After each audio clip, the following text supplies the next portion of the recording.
Eto na guys, magandang bird mix para sa ibon natin. Ito yung sariling gamit ko.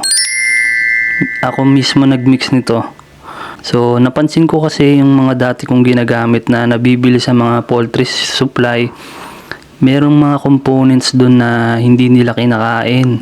So nasasayang lang, natatapon lang sa poop tray. Kaya ang ginawa ko, nagmix ako ng sarili ko. So ilang taon ko nang gamit yan.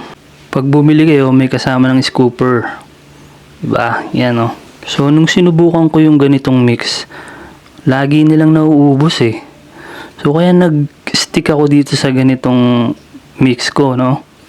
Hindi na ako bumibili ng mga ready mix na talaga. So nagmi-mix ako ng sarili ko. So okay naman yung resulta. Ayan o, pag hapon na nililinis ko na, ganyan na itsura ng mga lagayan nila. Yan, mga isahang ibon lang yon. Itong dalawa na to, breeder to, pares. So meron din tayong breeder mix. Antayin nyo lang, susunod na yon. Bird mix muna tayo ngayon. So i-share ko din or i-offer ko sa inyo yung pang breeder. So ngayon, bird mix muna. So kung gusto nyo subukan, PM nyo na lang ako. Try nyo din. Para dun sa mga ibang yung ayaw kainin yung mga mixed seeds na binibigay nyo, subukan nyo to. Okay?